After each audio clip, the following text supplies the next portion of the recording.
Like that game is so kneecapped because of the Did they horrible monetization. got in a fight with the Black Knight from the Like, Holy Grail yeah, and yeah. biting the kneecaps off? Just except that game is suffering more than a flesh wound. Like, welcome back to ChknAtk episode 14. Second week with the new co-host, Talented. How you feeling? I'm feeling good. Had a lot of fun prepping for this week again now, getting my feet wet last week, and um, yeah, having a lot of fun taking it very seriously and diving into topics to talk about, and yeah, I'm excited for today's episode. You're taking a very not serious thing seriously. That I like it. I mean, yeah, We're just it's here to quick. have fun, bullshit, and talk about video games. It's quickly become my new hobby. Yeah. So, you been playing anything crazy this week? So I know last episode I said I was not planning on running any keys for season 4 of World of Warcraft or Shadowlands. I lied because I ran some keys this week. Kind of back on the topic of nostalgia gaming. The dungeons that are back are again old dungeons that they now just put the mythic twist on. So I said, screw it, let's try to have some fun. And yeah, it actually was a good time playing the old content. Was kind of fun seeing the little changes they made.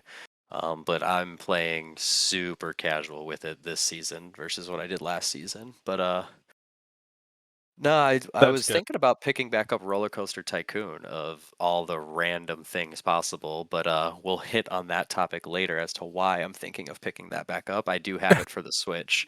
Um, but yeah, Wait, they have that'll it for come the up. Switch? Yeah, talk about nostalgia gaming. They, brought it back for the Switch. Uh, That's um, interesting. with a full sandbox mode, like literally just go do whatever. Um, but yeah, the actual game content is part of why I would go back playing like the campaign storyline, whatever you want to call it. I But don't think I ever played the campaign for that game. Like, my I'll, my earliest memory of playing Roller Coaster Tycoon was on the really crappy like Pentium 1 that I think we had from like, I think it was like Aunt Kathy or something gave it to us, like down in the basement. It was crazy crappy computer, old thing, but it ran Roller Coaster Tycoon and Doom like a champ. here we go with Doom again, coming back. But also, don't mind me. I'm just slurping down some soup. I got home from work and I started just creating some like video transitions and stuff that we could use for the podcast, and just doing a bunch of shit, and got sidetracked. And then I was like, oh crap, I gotta go get food. So um, did you figure out the transition for like if we mid episode want to pull up like a I mean, I got video stuff clip on or in my mind for that, but we haven't created it yet. So, so we might have but to I mean, if it comes up again, we might have to off road again this oh well, episode. we'll just take this thing, plop it into 4-wheel drive, go have fun. Yeah. But how about you? Anything new aside from Tarkov and Tarkov Tetris? God, no, No? no, I've been balls deep in Tarkov.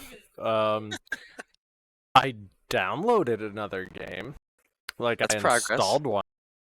Um, And how did you that feel about that? uh accomplished. Accomplished? That Yeah, should be our challenge to each other this week. We each pick up something new. baby steps, baby Baby steps. steps. Yeah. But no, I installed Outer Wilds. I've been told by many people to play it. It was the topic of a podcast that I listened to, and Nice. I no one can describe what this game is. I've just heard it's amazing, so I What want to platform? play it. PC Game Pass, PC Game Pass. but yeah, I want to give it a shot. I have no idea what to expect from it, but I mean, like, talking about four wheeling, I think I'm just gonna go hit that one straight on and see what happens. There you go. Good call. Yep. Um, well, let's see. What did you wanna jump into? Drive the conversation. Sure. Well, before we dive too deep into some of the content that we had for this week, I wanted to just touch back on last week a little bit. We talked a bit about speed running and like world record times and stuff like that. And one of our new viewers out there, who is actually my cousin-in-law, she was watching the upload of last week's podcast today, and she was reaching out to me and wanted to share that she actually holds a top rank time for Moo Moo Meadows from Mario Kart. The time that she posted on time trial tracks, let me see. It again, I believe it was 259th in the world. Yes, 259th in the world.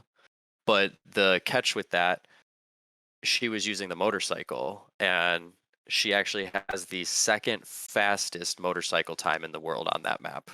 Wow. Every other time above that is all with carts. So just kind of wanted to give that call out because yeah, she was given a humble brag about that. So thought I had to drop it in the podcast as it related to last The week. So motorcycle's fun though. Like oh, I that, prefer the I always motorcycles for play the sure. motorcycle. Yeah, always play the motorcycles. But yeah, I wanted to give that shout out because I thought that was pretty cool. So because we were talking about that last week. But yeah, so that was for last week. One of the topics I wanted to kick off for this week, though, obviously we touched on last week, mine and your brother connection, of course, siblings, you know. No, No, but we're not brothers. wanted to chat about what got us into gaming, what has us continuing to game, and what things excite us about gaming for the future. Mom, it's all her fault. Yep, for what got us into gaming for sure. It was our Earliest mother. memory is sitting on her lap while she's playing Legend of Zelda for NES. Um, and then the rest is just history after that. Yep, she's the one who got us into gaming and fueled our gaming ambition. We had pictures. We were trying to scrounge them up to show here today, but couldn't quite track them down. But yeah, what he was saying, the pictures of him sitting in her lap. And then I think there's a picture of me and you playing together where we're both holding controllers. Mine probably was unplugged for all I remember, because you didn't want There's me many screwing of you up or those. something. No, I remember playing, what was it, Sonic 3D Blast, and we only had like one TV at this point. Like this was probably like 94, 95, and I was 2 or 3, depending on that. yeah, I didn't want to like turn off the console. Like I was pretty far into the game, and I Oh, wanted to because you like beat couldn't it. save, didn't have memory Yeah, cards. Sonic didn't save, so what I did was I just unplugged the AV cord on the back of the console, and So then it like wasn't on people the could TV watch. anymore. Yeah, it Yeah. was just playing, like it was just on. So I just like sat it in the pause menu so I could come back. But there was one time I came back and the game was in like a warp zone. Like I was in like a secret area and I'm like, what the hell happened? But I was like, oh, this is cool. Like let's go see what this is all about. But I to this day could not recreate that. I have no idea how that happened or why it happened, but it happened. Maybe I picked up the controller and did something, and then Of it's like, course oh, you oops, did. maybe I honestly don't know, but You did it. um, here's my my parent brain thinking here though. As you left the console on, uh, maybe Dad remembers, what did the electric bill look like when we used to do that with constants Oh back God, like then? there you wouldn't know. You can't Don't even think of see that as that a child, now. but now That's as a like parent, now I get it. Turn the lights off. no. It's like when people say that, I'm like, what do you think? Like you're charging like because the leaving a computer on is like nothing. It's like 30 cents a month. Like you're not gonna see. I don't know, man. I just got my electric bill recently and was still confused at it because I just locked in a 12-year contract for 18 cents per kilowatt hour usage, which is down from 24 cents. But my bill was still $179 because I used 664 kilowatts. Granted, I work from home, but I don't know. How much do you pay? This specific bill was like $169 or something like that. But it's on trend with the usage from No, no, last no. year, so Per it's going to start going kilowatt hour. 18 cents per kilowatt hour. That that is really expensive. It sounds super expensive. Um, when I was in Arizona, I was paying 11, and that's in the desert. Well, I mean, they also had like flex pay like during peak hours and stuff like that, but I don't know, yeah, man. I think it was, I know one of the most competitive rates around here right now. So, but anyway, let's that's crazy. we'll bring this back on track here. Um, Actually, I'm curious to ask Dad about that if he recalls it all. Probably not, but that'd be funny to find out. But anyway, for yeah, more about what got us into gaming, I think too. So not only that, mom obviously exposing us to it, teaching it to us, showing it to us, um, allowing us to play at younger ages and stuff. But also, it was what you and I bonded over. Um, Outside of gaming, I mean now we got beer drinking too. But prior to that, outside of gaming, I'll be honest, you and I don't have too much terribly in common. You're too Um, competitive. yeah, um, true. But uh I mean, Yeah, okay, right now I'm we paying 10 cents per kilowatt hour. huh. That's I'm not even in a contract. That's just month to month. I thought that was sounded incredibly expensive. But yeah, 10.25 cents per kilowatt hour. Is that how they try to offset cost of living out there? You I have lower God, I don't utilities, know. but Yeah, I um just had to like log into my bill and look that up. I'm like, that sounds ridiculous. Eh, like I said, it's lower than what it has been, but Well, now you know you need to move out here. You can leave your computer on all day and not even care about. that's a topic for another day. Um, but yeah, like I was saying though, gaming's always kind of been, I think, the core of mine and your relationship. So that's also what really got me really into gaming. Whatever you did on games, I wanted to try to do better. But I definitely remember at a younger age, I felt like I couldn't do half the stuff. So like playing Zelda and everything, could get to a temple, but I couldn't beat the temple. So I'd go, Nick, here, and you beat the temple for me, and then I would feel like, hey, I beat the game, but no, you did. Um, but yeah, stuff and Man, I just helped you get to the finish line. You walked across it. true. Yep. But yeah, so that definitely contributed to my how I started gaming, and you always introducing new consoles to the household with the uh, Sega Saturn and Resident Evil for that, and then Sega Dreamcast, which was ahead of its time, but That Sonic console was Adventures. so short-lived. That thing was amazing. Yeah, I loved Sonic Adventures though. It bums me out that they haven't made any Sonics like that ever again. Granted, Sega's kind of dead, but Have you looked up Sonic Frontiers? maybe. It's new Sonic game in the works. It's an open world Sonic game. Um, not exactly sure how it's all gonna work, but it does look pretty pretty sick. Cool, and it's gonna be in late 2022, Nintendo Switch. Mom, Dad, if you're listening, Christmas list item. Yeah, no, it definitely Physical looks copy, please. entertaining. Not the digital download. Physical copy. Um, yeah, that would be a blast because I missed that open world concept that Sonic Adventures 1 and 2 brought. Um, so that'd be a lot of fun. But yeah, how about you? What else contributed to your start for gaming aside from just mom uh, sitting in mom's lap? Um, I I would probably have to say that it's just social stuff. So I never really I played sports. Like I played soccer for like 8 years. I played a lot of baseball. I wasn't I wasn't good at baseball. I mean, Yeah, I played I a got more good. of the athletic gene.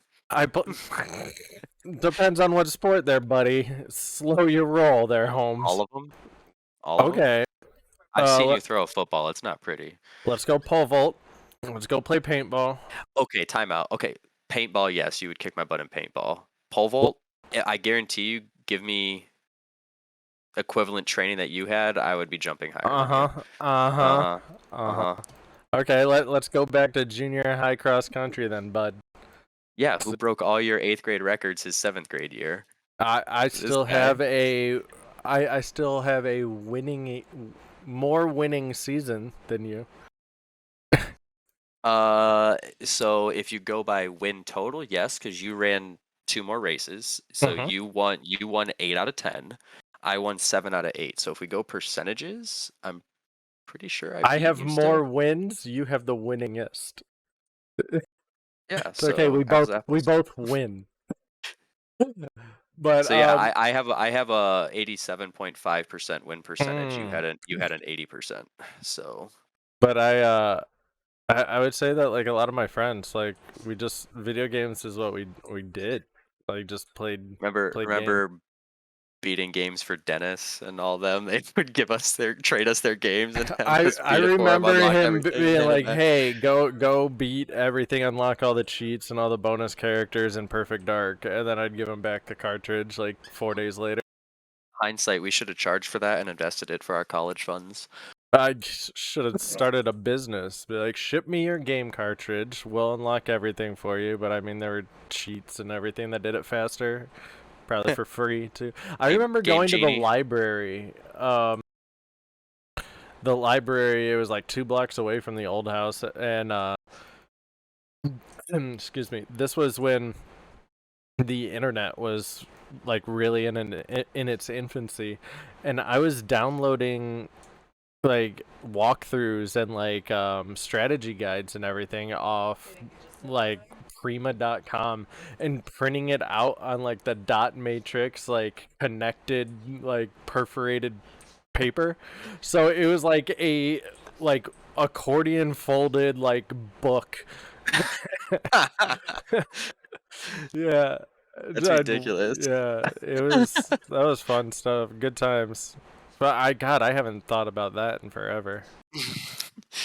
Do you remember the game store that was around the corner from us on East 32nd Street that we go to and rent games? And there was that game for was it Super Nintendo? Where you were those like mutant critters or whatever. What the heck was the name of that game? Because I remember re-renting that over and over again. I loved that game. Uh, It almost felt like a Ninja Turtle. You okay there? You okay? uh, I'm eating Chinese barbecue pork, and oh my god, my eyes are watering. I dipped it in the spicy mustard, and it went up the back of my nose. Lovely. Oh, that hurt. It was painful.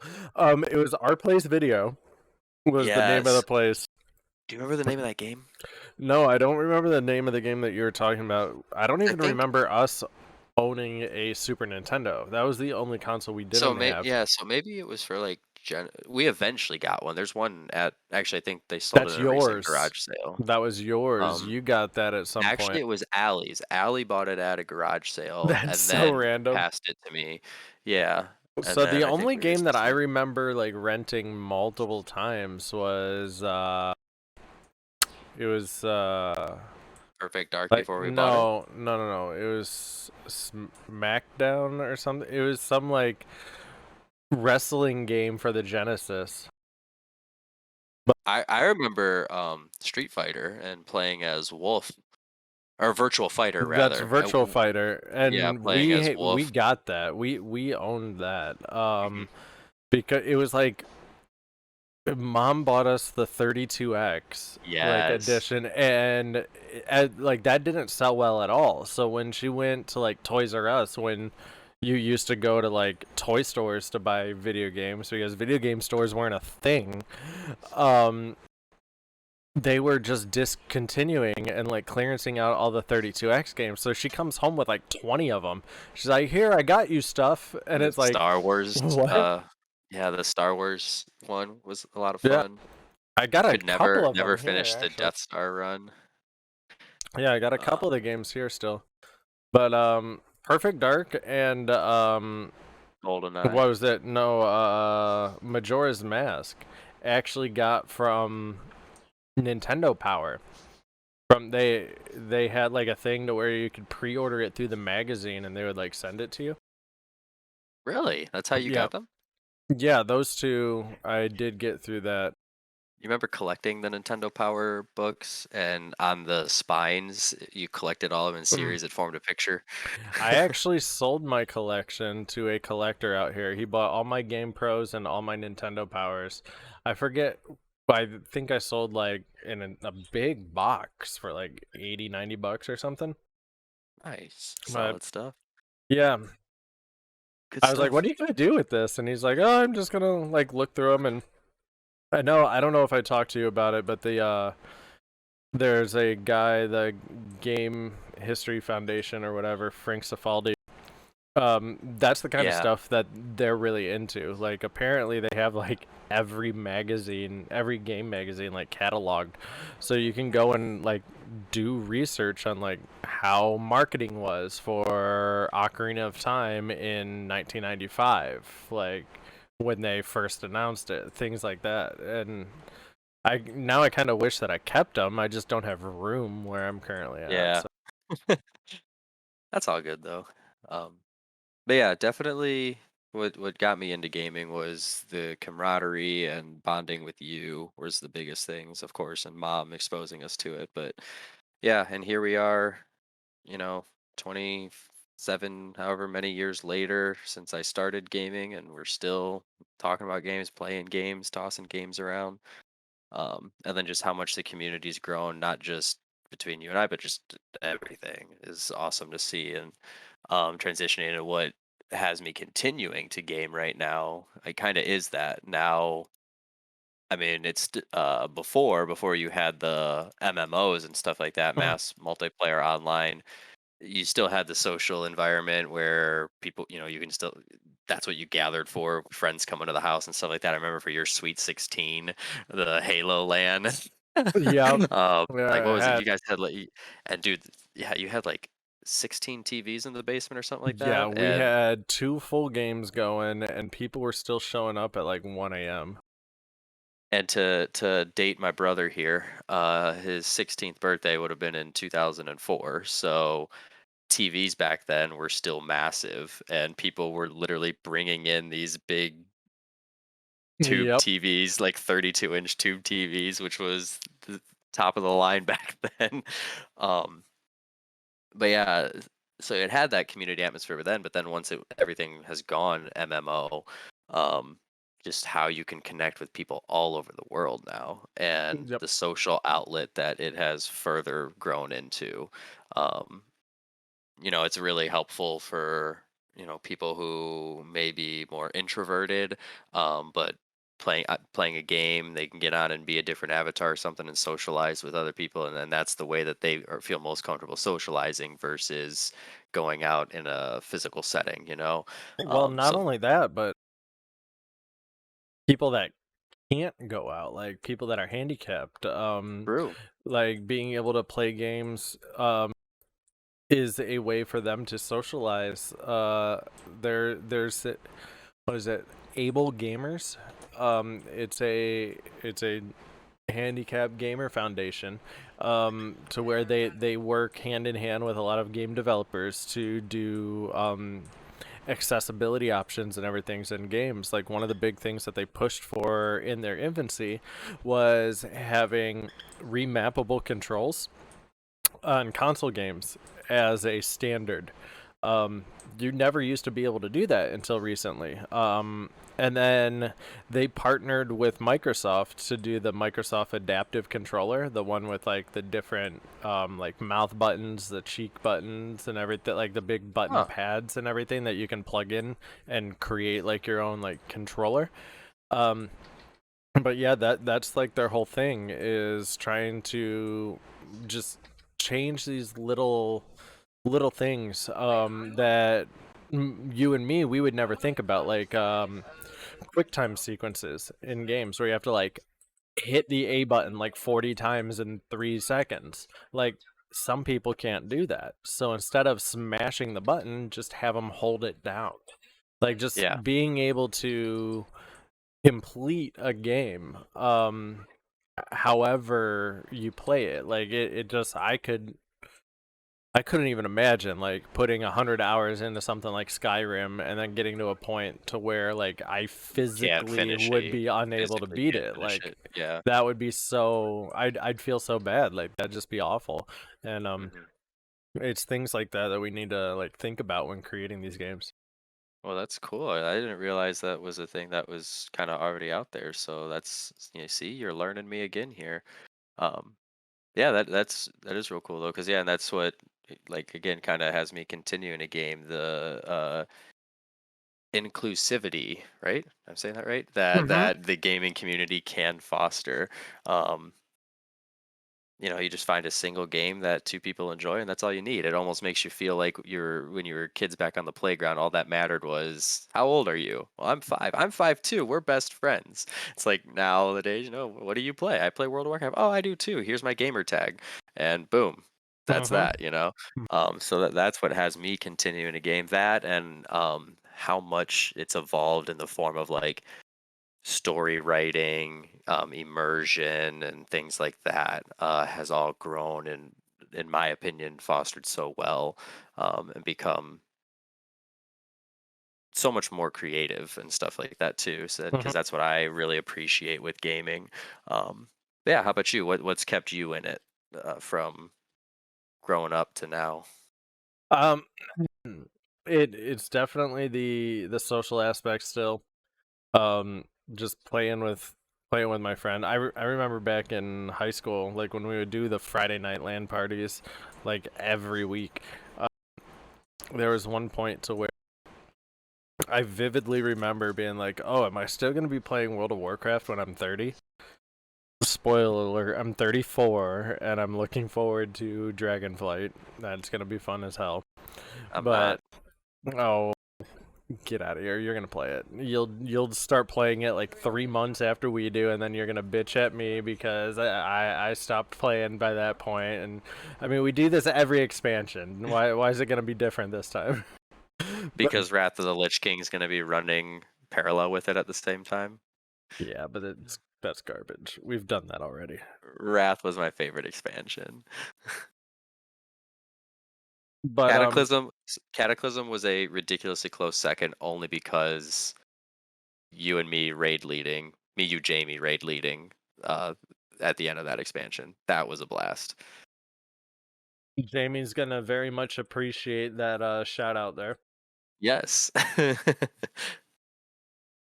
But yeah, that I mean those were good times, those were fun. I don't know, I've been there, done that. Like I want new adventures. I feel like you're the physical embodiment of I don't live in the past. Of not living in if not living in the past was a person. No, I mean don't get me wrong. I mean I enjoy I know, I'm like just going teasing you. back and like revisiting some nostalgia, but Mhm. I don't really see the reason in trying to recapture like something that you've already done. Especially something that's as interactive as like video games. Like the media or the medium of video games allows you to create stories and experiences, and no two interactions are ever going to be the same. So like I mean I guess from that nature you could go back and replay the old content and have different experiences, but part of the part of the magic to me is experiencing new content with the group of people that you're doing that you're playing with. um so I mean I don't know, it's just hard for Maybe me to get back into that. maybe that's the difference between you and me in that respect is that so I do play for the social element of it too, but I've never had a set group that I play with. Like you have your crew, uh Well, I Jamie, mean, we find people in whatever game we're but then playing. it becomes a pretty solid crew though. Like I've seen you in your Discord Tarkov channel. It's always the same people in there. You, Jamie, Carpet, you got CP in there, and Yep. all those guys. It's usually the same crew.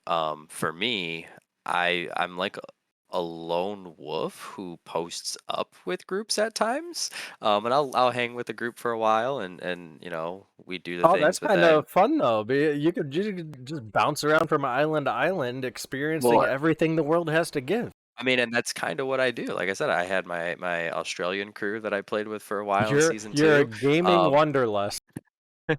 um, towards or beginning slash mid season 3, I had the guys here. We were all kind of spread out, but they've been playing together for a while. But I just healed for them one time, and then uh, they just kept offering me food like a stray cat, and I hung around and um, so played with them for a while. And they're kind of spread out. Arizona, Denver, South Carolina is kind of where they're all spread over. But with that crew for a bit, I don't know. I kind of bounce around. I obviously do stuff with you guys and stuff like that too. Every now and then we get back together, but I don't know. Maybe that's just the difference for why I can appreciate the old content a little better. Because when Mhm. I go back not so much for the social aspect this time around. I go back to just simply relive it on my own. But um, kind Yeah. of stemming off this though, I am curious to get more of your thoughts on that quiz I had you take because Mm. yeah, my again, my cousin-in-law, she when she was watching last week's podcast, she sent me this link for this quiz that or this survey based on your responses kind of provides a description of what type of gamer you are. So Shid and I both took this survey and we were going to compare results and see if we think the results we got for ourselves fit our So reason for gaming. mine gave me the two types of gamers is the ninja and the skirmisher. Primary dominant is ninja. Says that I like a blend a blend of strategic decision making, fast paced competition. I play video games to test my skills and wits against other players.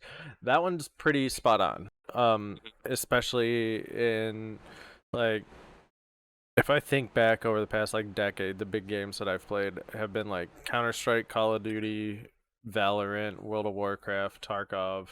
Um, all of those are games that are easy to jump in, hard to master, and they have a competitive element to them. So Mhm. That that's one's pretty spot spot on. on there. The second part is says I like fast-paced team arenas that are accessible and easy to jump into. I'm a highly spontaneous gamer who dislikes games that require a lot of thinking and planning. Um, I think that's not true at all. I actually kind of disagree with that one. There's a lot. I think it's like a frame of mind.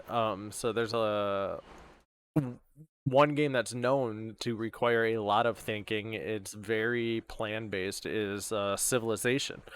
It's like the video game version of like Risk. Um, and I play that. I have it on my phone. I have like those games like around This like to is play this is his one game. toilet game, everybody. This is his Well, toilet game. to play well, yeah, and there's many reasons why because the game it's known for being like ridiculously long to play. Like it'll take weeks to get through one multiplayer game, and that's just because the game is so slow and methodical. But it's also turn-based.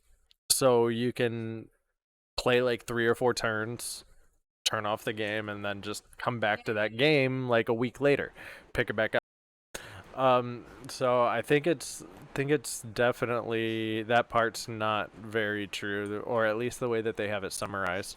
But then the breakdown is actually pretty accurate.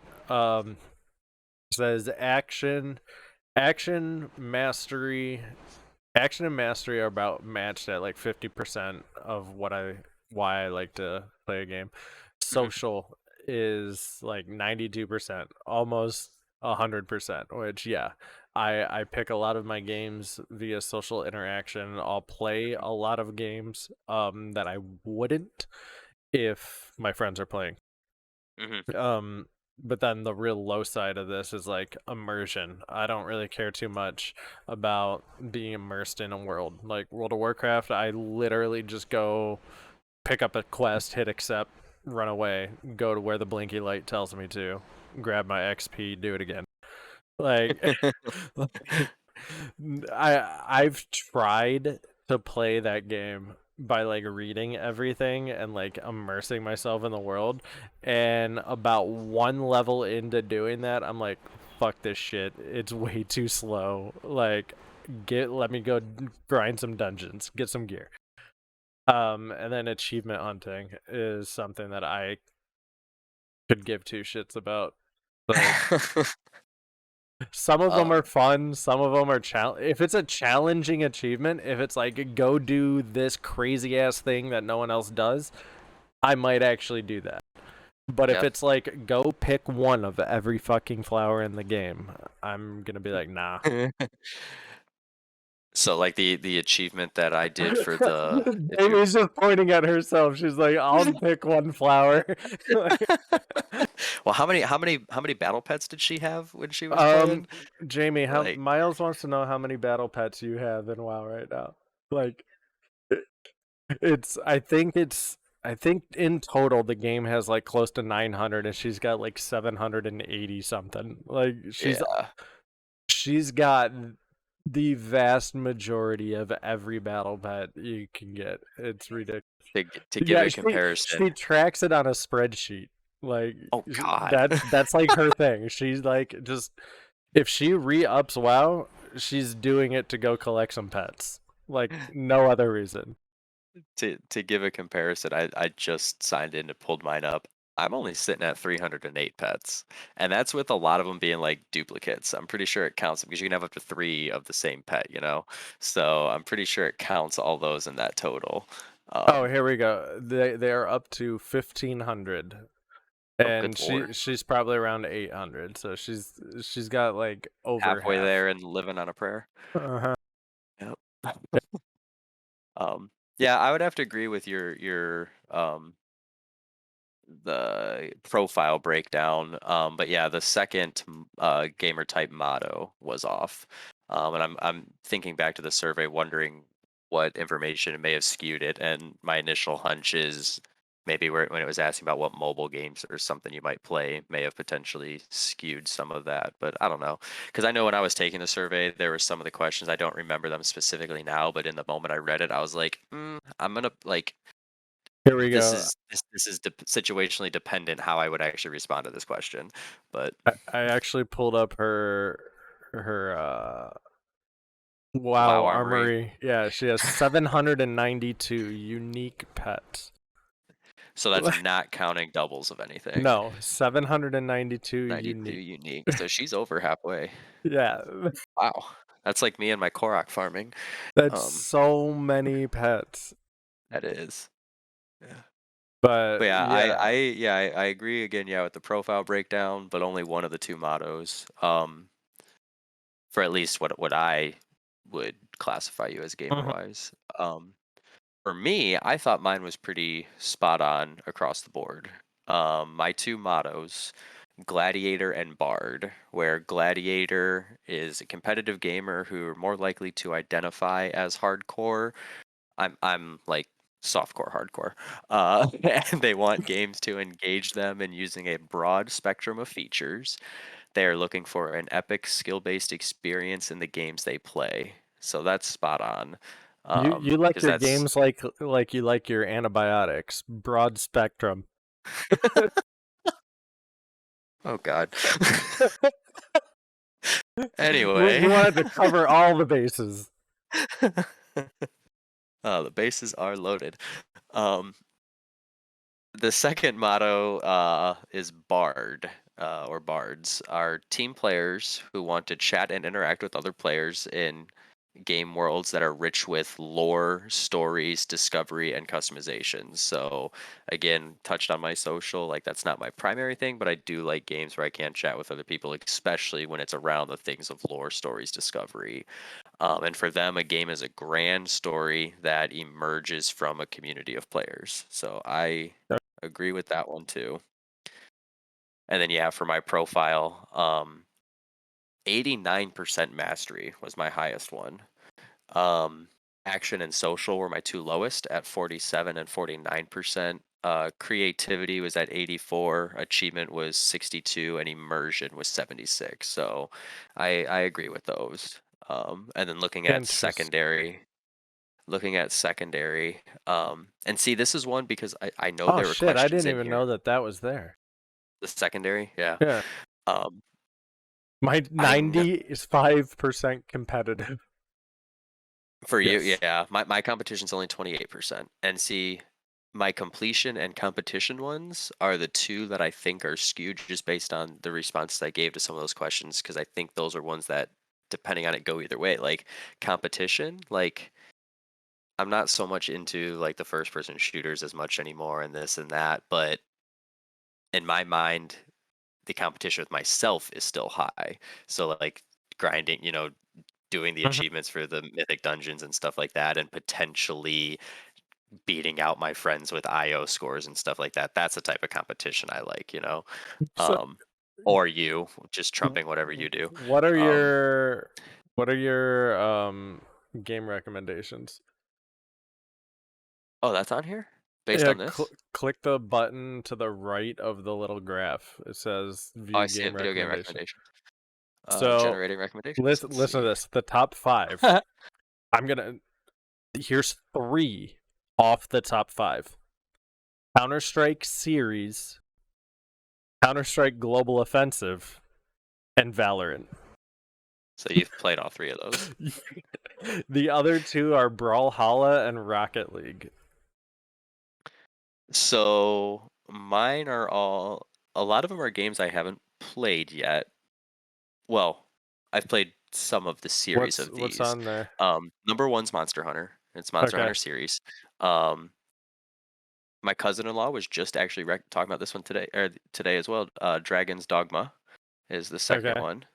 And then we have Final Fantasy 9, Final Fantasy 14, Fire Emblem series, any of the Final Fantasy series, Dark Souls, Diablo, Elder Scrolls. Like that's Yeah. all what's listed on there. So all types of things that I know I would like to play, but I haven't picked up yet because I know how I am with games. And if I pick it up, I'm going to become obsessed and it's going to potentially interfere with some of my other stuff. So, and at this point,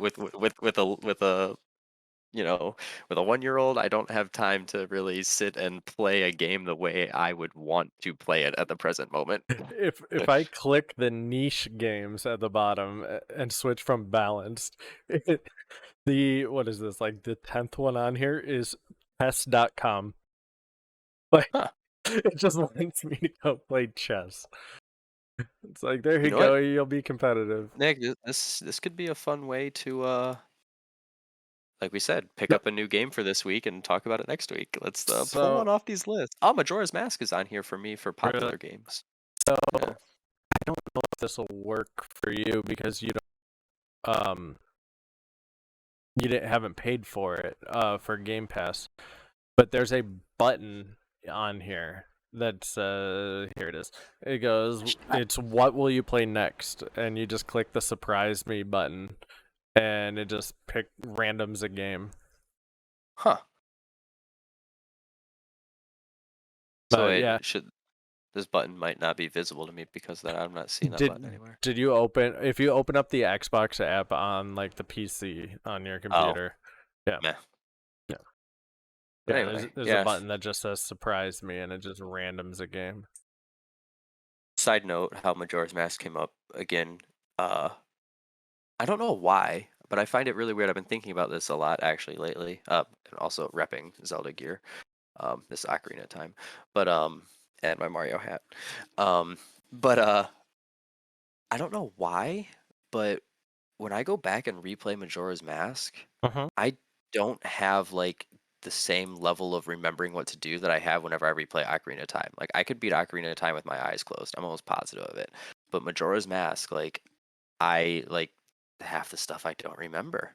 Like every time I go back, I'm like, oh yeah, and I don't know why that. I don't know if it's because there's so many masks that you got to like, because I play it for completist, so the 30 masks that you got to collect, and there's like some of them I don't remember how to do, where to get them, or what to do next for that stuff. Like obviously the main story's fine, it's linear, but all the side stuff I don't remember it for some reason. Yeah, um I think that might just have to do with like point in time, like when we played those games. Um by playing Ocarina of Time, it was at a point to where the 3D games were brand new. Um, we were both still super impressionable, which I would like to think that I'm still a little impressionable, but I think that it's just one of those magic moments, I guess. Or it was the creation of a core memory. Are you describing? Never mind. I'm gonna keep that comment to myself. I'll go. I'll take the core memory reference for Inside Out. Yeah, yeah. Actually, no, I can really jive with that because that seriously, when I think video gaming, Zelda is always the first thing that pops in my mind. So core memory, Hmm. I like that. Okay, Yeah. that makes sense. And Majora's Mask was just a cool. But see, I don't know though, because I can remember Wind Waker in the That game series. pissed me off. Like that's one of those games. Having to get all the collecting the Triforce pieces, you had to first collect the Yes. charts, and then you had to Yeah. go get the pieces. So yeah, It there's like felt like a 16 things. goddamn like it.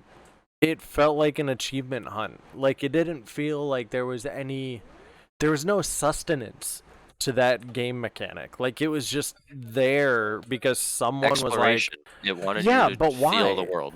But who Because for cares? some Like, no, people no, like no. this Like, guy, that we like that. but okay, then let you do it. Like, don't make the people that don't want to explore the world. Like, Breath of the Wild did it great. Like, you could You didn't beeline straight have to to no, explore you the could go entire map. straight to Ganon's castle if you wanted to. Like, you could Mhm. play that game however you wanted. Um, True. like if you want to put things in that encourage exploration, sure. Don't make it a requirement. Don't yeah, part of the main Because okay, I can jive with that. um I never beat Wind Waker because I couldn't get past the dumb fucking Triforce hunt. Like it was That so was actually one of the more fun Ganon fights in my opinion too at the end. yeah, I booted up your save file and I fought Ganon a couple times because it's I great. It was a fun fight. Like it did like was the Ganon fight. like Actually, just Skyward Sword's Ganon fight was reminiscent of Wind Waker's. yeah, except it was like inverted though. Like Wind Mhm. Waker's, you were on like this plateau that was covered in water, where Skyward Sword, you were like in a crater trying to get out. But And then it went to a similar platform in the yeah, end, which yeah. it was fun. Like those Skyward Sword's a great Zelda game as well. I finally did within the last couple months play that and beat that. It's the desert is probably one of the best crafted like Zelda puzzle experiences. Mhm. Like I had I a lot of love fun with that. that. That and did you beat Twilight Princess? The last I was in the Sky Temple. I just got the double hook shot and never got past Um that. was the Water Temple before the Sky Temple or after it? I believe so. Um can you Yeah, because yeah, we've talked about this where we've had this conversation about the Water where Temple. the one where it's the gigantic waterfall that you have to like twist the middle Yeah, like twist the yeah, middle. Yeah. that was one of the best water temples out of any Zelda game. Like Mhm. it was like a 4 floor vertical puzzle. Like it was just such a good dungeon, and I hope to God that they bring back themed dungeons. Nintendo, if you're listening, themed dungeons in Zelda.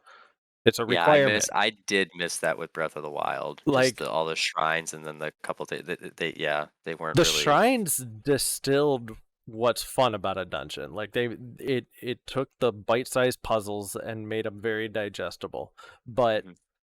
you could beat them in 2 minutes. Like Hmm. they were too small. Like Hmm. a staple to a But if Zelda you did game is all a of them, you did themed dungeon. 136 of them. If you did all of them, Yeah, that's with yeah. the DLC. By the way, I So like the still celebrity 136. drop in the background. Celebrity drop in the background Wait, what? for you. There's a celeb drop in. Where? Oh, What? on the live stream, can't see it though. Oh, Oh, on the wait. Discord screen, I can see. Oh, Who's behind you? oh. Yeah, no, that's. I'm like, what are you talking about? No. My bad. Uh, Um, yeah, yeah, but yeah, they need to bring back themed dungeons. agreed. That's gonna be. I'm gonna be very disappointed if they're not there in Breath of the Wild 2. But it looks like from every little teaser piece that we're getting that they're going much more thematic and much they're trying to put in a what I hope is what I'm inferring from all the stuff is it feels like they're trying to put a linear story into an open world game. Yeah, well, So that'd be cool to I come back hope for that's sure. how it. Yeah, want to kind of transition here to wrapping up this topic of what is gaming to you. What are you excited about for the future of gaming? Your future, gaming's future in general. More You go games. first. More games. More games, less microtransactions. Let's stop this predatory monetization bullshit and just go back to making good games. Like Yeah. if you make a good game, if you make a solid game, like people are gonna buy cosmetics. Like they're gonna Hmm. want to make their character look cool. They're gonna want to use a fancy skin in a shooter. Like just Valorant example. Content Great example. first, Yeah, accessory second. like Valorant is such a tight, polished arena competitive shooter. Gunplay first. Like that was their goal, that was what it is, and it's excellent.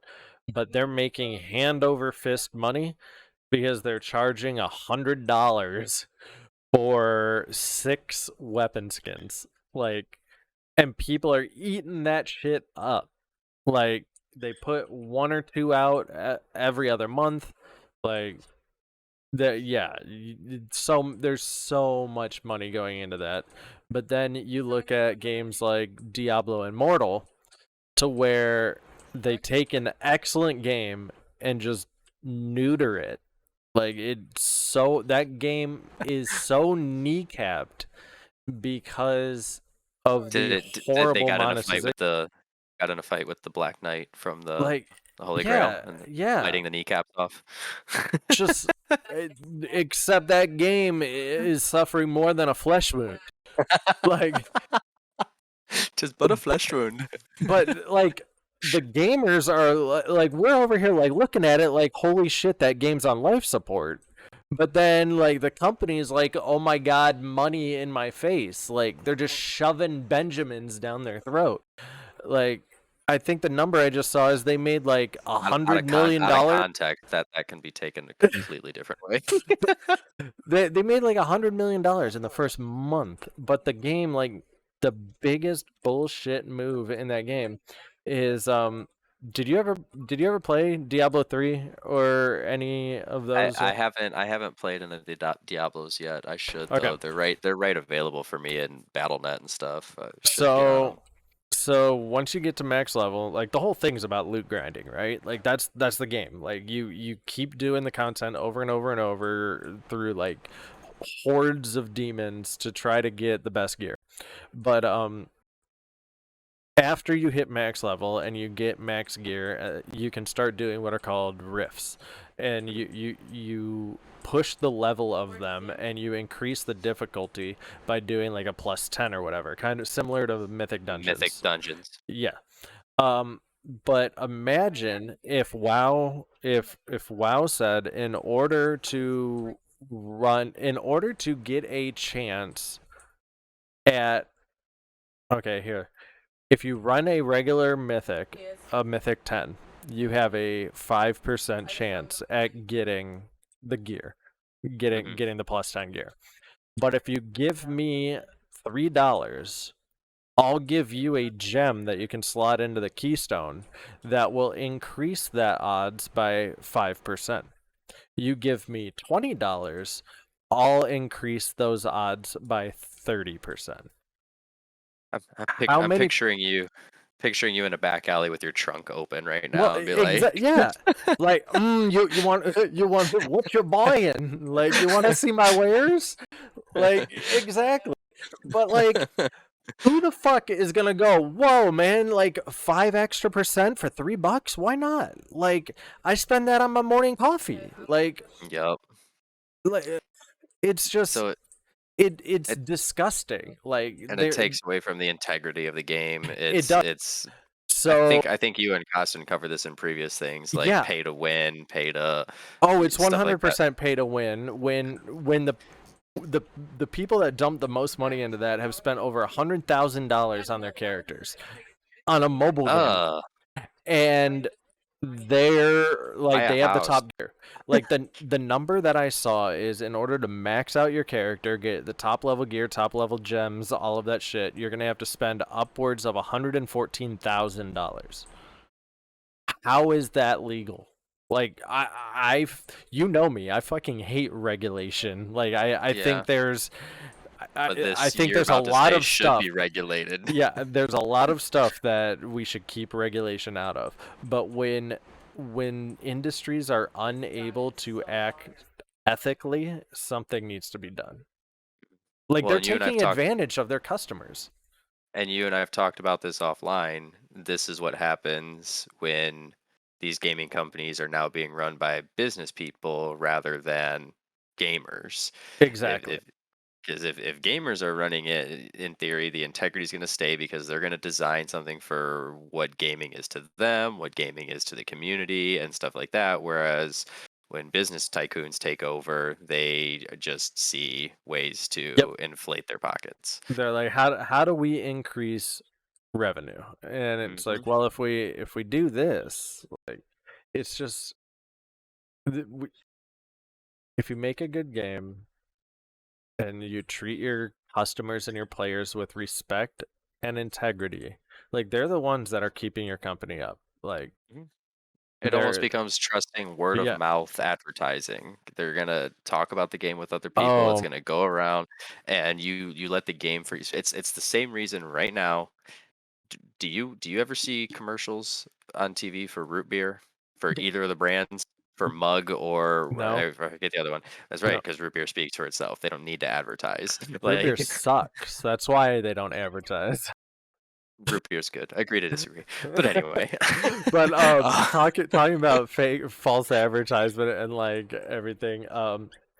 You ever like you split see screen the for Breath ads? of the Wild. No, no. That was false advertisement for me. You see the ads on YouTube, like the pre-roll to where it's that really cool puzzle game with the like with the like keys that you pull out. It's like a Oh yeah, yeah, house yeah, yeah, and yeah. it's got like lava and like coins and And you've gone and whatever. downloaded it, and You it's just like it's bubbles. like an It's just little endless bubbles. runner, or it's like yeah, like bubble pop, or so. It's like, where's my puzzle game?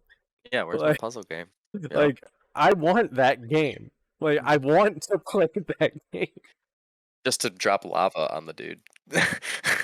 Like I don't get it. Like it's just yeah. There's so much deception, and it's that what I want to see out of the future of gaming is some more integrity. Like I just want to Yeah. see better business practices. Mhm. I don't want the industry that I love, adore, and work in to fall again like the what is it, the 70s game crash when everybody and their mom was selling garbage shovelware for the Atari and it tanked the entire industry. Like, let's not do that again. Yeah, for sure. Well, seeing as how you went on a somber approach for what you're well, not looking forward to the future, what you hope for. I feel like we went, you Give me know. 1 second. I need a beer. Keep talking. I was gonna take us now to a more lighthearted thing of what I'm excited for the gaming future. Um, I don't know if he can still hear me. This is new. um, but the more lighthearted approach I have now for what I'm excited for the gaming future are things like the competitive gaming and the esports growth and the industry that's developing and video games becoming recognized, especially when you're playing at an elite level, that it actually involves a specialized skill set that I own a particular set of skills. It's a but to be play games at those levels, like not necessarily anybody can do that. Similar to professional sports, not everybody can go hit a baseball and stuff like that.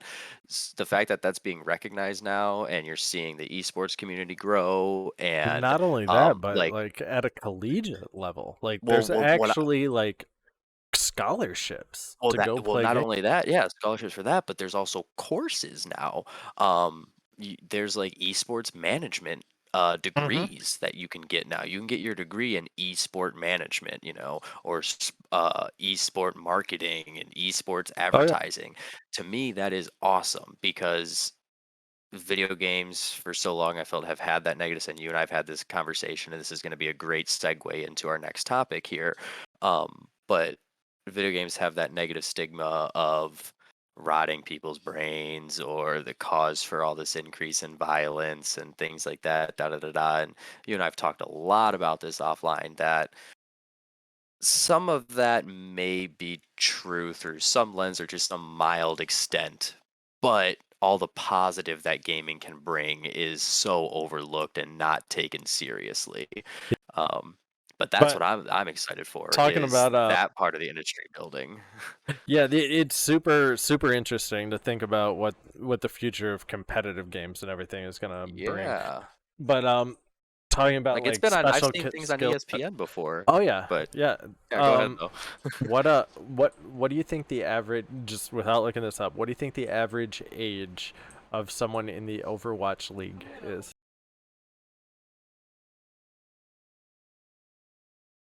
Compatible with the average age of a professional curler. No. I don't know. I'm gonna say like mid to upper 30s. I don't know. 20. Really? Yes. The average age of a professional Call of Duty competitor is only about 22. Um, Wow. For some reason, I would have esports, felt like they would have been a little bit n- older, just no. growing up, or maybe with the start, or So those who there's a started with specific like reason for that. growth. Um, but the average age across all competitive esports is only about 26. But that also branches into like competitive racing games, competitive like Madden stuff, like things that are lesser fast paced. But competitive shooters, competitive Twitch shooters specifically, the reason their average age is so low is because at about 22, 23, your reaction time, like your Is hand-eye at its peak coordination, yeah, it drops off severely. after that. You just, Okay. yeah, you just can't, like, you may be excellent. Like Shroud, he's in his 30s right now. But he's still an excellent gamer, but he can't Compete with compete the with yeah. a lot of the big players. They actually did a they had, who was, I think it was Tens, from, he's a competitive Valorant player. Actually, I'm pretty sure it was Tens. I'm not 100%, but they had him go side by side with Shroud, and they like used inferior like setups, so they gave him like a slower mouse, like had him play at 1080p instead of like 2K, 30 FPS instead of like 100 plus. Like they swapped a whole bunch of stuff, and apples to apples, like average across the board, the younger guy tends beat him out, even though he's been playing for longer, has better Mm. knowledge and everything. It's just like I mean, that makes sense reaction speed. if you think about like prime for any types of sports and things like that. Like for distance runners, the prime is actually like late 20s, early 30s, Mhm. just due to where you're at with muscle development and kinesiology and stuff like that. Yeah. If you're thinking football, like the peak for a running back is like low to mid 20s, and then after that, like just being able to keep up with the speed of the collegiate talent coming out, even and you really even see the difference within a single sport. Then you look at quarterbacks where peak or prime is at a higher age for quarterbacks than it is for running backs and things like that. So that makes sense that we'd see similar things in this respect as well. Yeah, I mean, you look at professional athletes and they can get a little bit more mileage out of their bodies because they're using their full body. Whereas Hmm. like competitive gamers, you're using fine grained motor skills Motor in your skills. wrists and your fingers. Like Hmm. you're not like you can't overcompensate with your pecs. Like, It's can't bench press your way out of this one. yeah, Quoting yeah. Jingle all the way. You can't just like you can't go hit the gym for an hour and I mean maybe if you had like a little like finger gym maybe but like I don't know. Although a lot of the professional gamers do stay in shape though. Oh yeah, yeah, Um, because you gotta keep your mental acuity like as well, high none as of you that, can. and actually, depending on how long you're going to be sitting in that Mhm. chair, there is still actually body fatigue with that. Like, Oh ask God, anybody who works in an office sitting at a cube farm all day long. what That's not comfortable, and did that's hard you on the back and everything like that.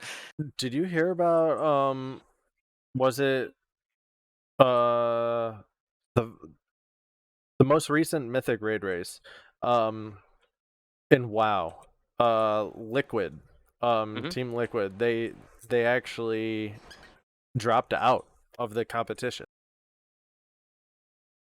The Are you talking for Sepulchre, the first one? yes, they actually I thought Liquid wait, won it. no, what wasn't there a new raid tier that just came out? But I don't know. It might have been that. But whoever Oh, Max, no, Echo won again. That's right. yeah, okay. So they dropped out. Um and it was because the who was it? The jailer fight Yeah. lasted something like it was like day 16. It was over two Yeah, resets. it went over to that was, and they were And talking about how long it was. yeah, Max went on record and was like, "Listen, we were doing 16-hour raid days for 2 weeks straight." Mhm. He's like, people were just not Exhausted, like they were and exhausted, they were falling apart, like they just yeah, couldn't focus. And he's like, just for the health of the raid group, we decided to just call it. drop out. I actually do recall that now because I was watching that. I was pulling it up every day, following along, and just Jailer alone took 277 pools But that For doesn't, Echo to down Jailer. I That's mean, just Jailer. 277 seems low though. What I think Anduin actually took more. Um, Vosh, Lady Vosh in what was the last expansion? No, that was this expansion, Shadowlands, no, no, no. wasn't it? Lady Vosh Yeah, no, in that was Legion to Miss yeah. Argyris. No, not Tomb of Sargeras. It was the one I think it was BFA. It was the expansion I didn't play area that BFA. they put out. Um Oh, yeah, yeah, yeah. I know what you're talking about. The season, so the second season, like yeah, I can't the think of first the name patch. of the raid right now. My brain's falling apart. I But wouldn't know. I didn't play it, it but was I like recall it what was you're. like 400 and some pulls. Like it was How many really high. bosses were in that dungeon though? Because that was the difference. Like Sepulcher had 12 bosses, and Jailer's the last one, and the ninth boss, Anduin himself, took 246 pulls. So between two bosses, they did over 500 pulls between two bosses. Mhm. And then Halandros, who was, I believe, the boss directly before Anduin, also took over 100 pools. Huh. Yeah, I'm not sure. I don't even know how to look up historical. I know that there's a way to do it, but yeah, Sorry, it would take me a Halandros while. took the most pools at 340 pools. That's so And crazy. then the very next boss was Anduin and took 246. So that's 600 pools in the span of 2 bosses. Wow. Yeah, and this was a 12 boss dungeon. So yeah, that's why it took over 2 resets into 3 weeks to down the whole place. But What the heck? What is going on right now? What is this? What is faded Castle Nathria? oh, that's with season 4. So they actually again bringing back old content they're just trying to bring back the pieces of this expansion that people Okay, liked because this expansion by the vast majority was a flop. I enjoyed it though. But this yeah, so each is so each week there's one of the raids is the new focus raid for that week to still get your like heroic raid gear or whatever. So you go back. interesting. So Castle Nathria was week 1. I don't know what it because I don't raid anymore. I don't know what it is right now this week. But it's going to fluctuate between Castle Nathria, Sanctum of Domination, and Sepulchre, the first ones. So Um, it looks like which okay. which raid you actually want to focus that week? Well, yeah, it looks like Castle Nathria, like the faded Castle Nathria, Big Dumb Guild actually took first 10 out of 10 mythic. Oh, they raced it too. I didn't Yeah, realize that. yeah, Because I BDGG don't got I don't think first. there's gonna be an MDI season 4, but there's still gonna be a Great Push season 4. Did you ever see the Great Push? No. So basically just seeing the highest key level they can achieve. So, Oh, MDI, okay. they're Yeah, they're it they're play like at they're like what, doing 25? crazy. Oh, no, no, no. Last season somebody cleared a Necrotic Wake on 31. Well, no, but I mean for MDI, they race at 25, right? That's the highest, yeah. The highest Yeah. for season 3, 20 it was 25 tyrannical Plaguefall is what I saw as the hardest, or it was what I saw as the highest. Tyrannical Okay. Plaguefall 25, which those bosses hit hard on Tyrannical. um, but yeah. But yeah, so exciting stuff for the future of gaming though, with the competitive gaming world and just that industry evolving and games now being the gaming and community and stuff being recognized, I feel is something like more serious now is like these guys do have a very unique skill set that can be capitalized on and things like that and can lead to other things. Um, which does segue decently into the other topic I want to talk about, but this is one that I would love to spend more time on. And we actually already chunked up. I feel like today this podcast went by super quick already because we're already Yeah. within the last 15 minutes. I might save this topic for next week Yeah, actually. go for it. 'Cause I want to dive more into this one and spend more time on it. But that's okay because I still had another topic. And this one I feel is a good one to kind of just wrap things up because it is more just free going. Um, but yeah, as I was because what kind of made this pop into my head is a potential talking thing was just as I was playing the dungeons again and stuff.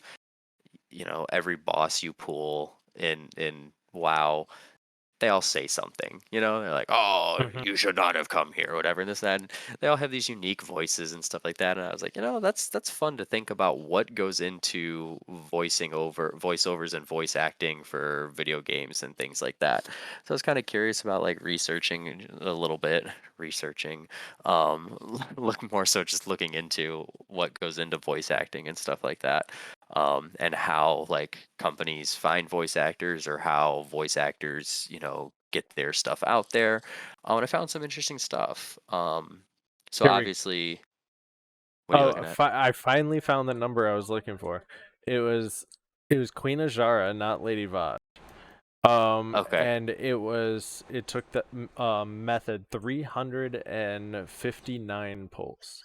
yeah, so very similar to Halandros, more than Halandros still, but yeah, that's I'm ridiculous. wondering, yeah, I'm wondering if the jailer was just such a technical fight that it was a low pull count, but the time between pulls was so long because they had That to like that was. replan.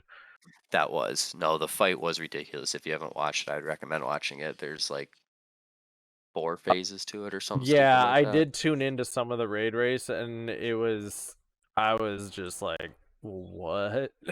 Yeah. Well, coming back to the Mm-hmm. voice acting topic, though, obviously you're gonna have companies that want, popular voices in the game, so they're gonna Mm-hmm. target well-known voice actors. So, but what I thought was fun to look into was what like freelance voice actors might do to try to get into stuff.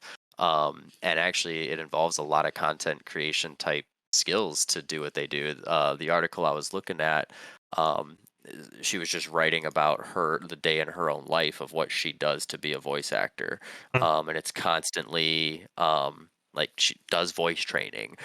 She plays with voice editing software and stuff like that to create her own dialogues between herself where she might be playing multiple roles to send in as audition tapes places and stuff like that. She's marketing herself, she's advertising, she's reaching out. um, and for them too, they usually don't stick to one specific like genre. Like she doesn't stick specifically to just video games. Like she's doing for anime, for cartoons, for stuff like that. um and then she talks about how she's paid and stuff like that. But I thought that was real interesting for the freelancing ones, what they do. So yeah, she does a lot of voicing layover, and with the sound editing software will change her, voice inflection or personality of the voice, which I thought was really cool to think that the way they market themselves, they do that. Because my first impression was that, oh, they just find somebody who sounds like that and do that. But obviously, you have the ability in software and tech these days to modify the sound of things, which is kind of cool. Um, Hey, real quick, we are getting some input. I think someone was saying your audio was cutting out again. Don't No, know if you want to double check real quick. We're so close to the end. no, my audio doesn't look to be cutting out. Well, we'll keep going as Well, if we're cool then. I Um, mean, it's working for me right here. Like I see it, but it's probably not recording like it wasn't before. But yeah, we'll work with it. I need to figure out why that is doing what it's doing. yeah. But um Anyway, back to what you're saying. what's his face? Mark Hamill. hmm For video game voiceover work. Yes. Yep, that Yeah. was actually one I was gonna rep because he was on this list too. For I believe it's the Joker in all the Arkham series for Batman. Um, But what struck me with Neil Patrick Harris is what character he did his work for. Do you know? One, well, I mean, he's done multiple, but the big one, he was did the voice work for Spider-Man in Shattered Dimensions. Yeah, according to this article. Yeah.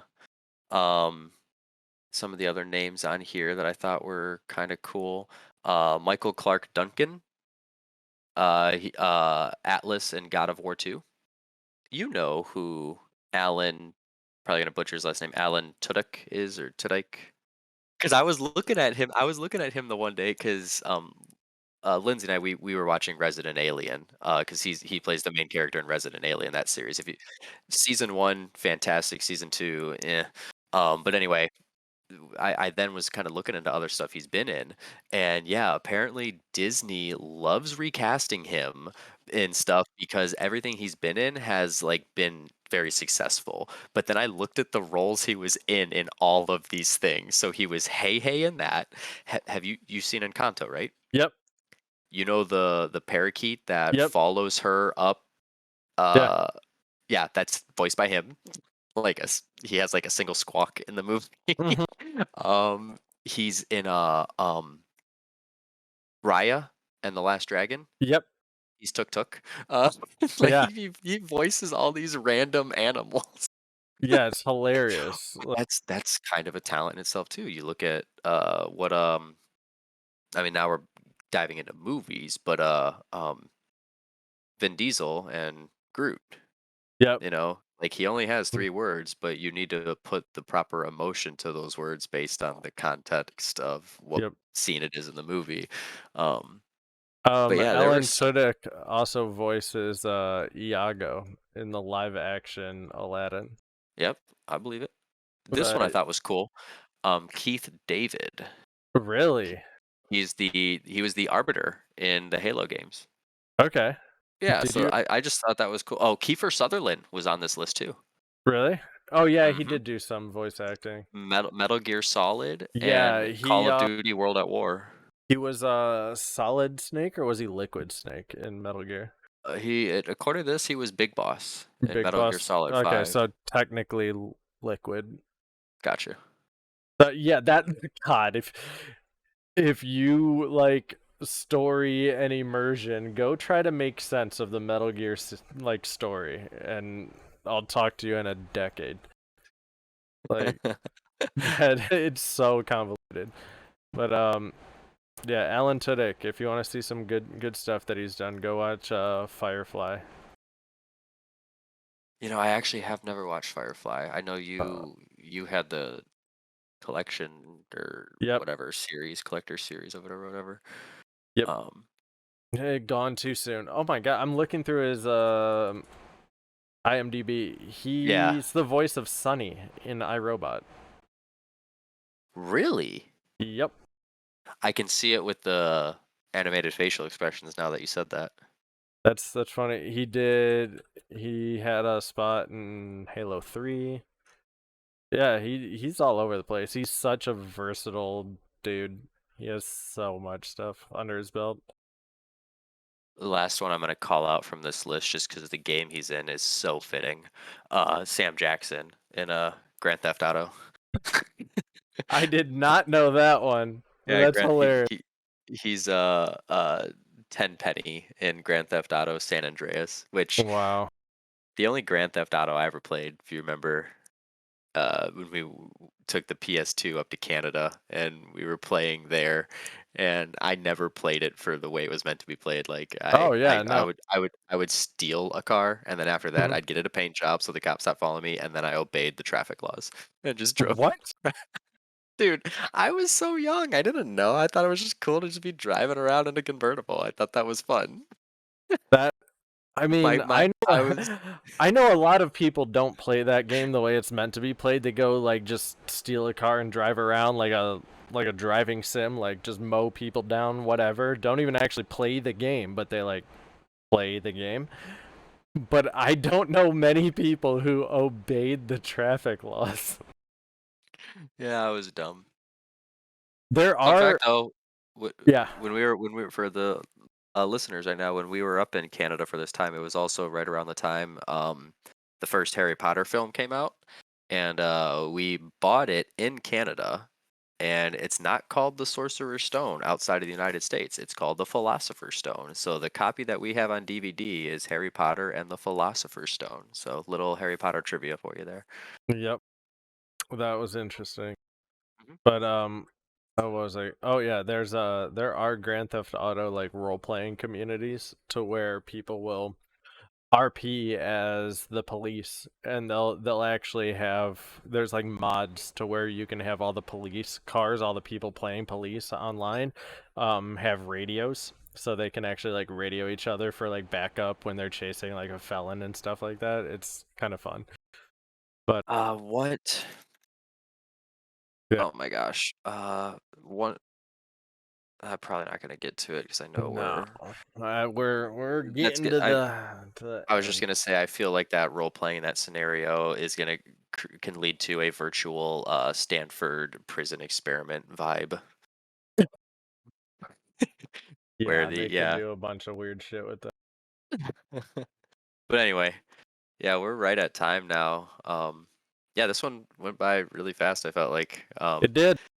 I do want to circle back to another topic next week. We'll kick it off with that next week. So stay tuned. We have some suspense now for the topic that we overlooked this week. Um, Just clicking tune in next around week. in the boxes. Oh yeah, you see me. Yep. Um, But yeah, yeah, thanks everyone for joining with us and getting to. I feel like this was an episode where you got to learn about me and Shid a little more about our history together as brothers and what makes us who we are when it comes to gaming. I do plan on dropping that link in the description though for the quiz that we took. If anybody wants to take that and find out what type of gamer it thinks you are and see if you think it's accurate for the type of games you play or what brings you to games. So keep an eye out for that when we get this uploaded next week. Thank you all for tuning in this week. You can catch us next Tuesday for recording of the next episode, and the audio of this will be live on all podcast platforms of your choosing Tuesday morning, as well as on YouTube. So thank you again, and we'll see you next week. Take care, everyone. I did my send off.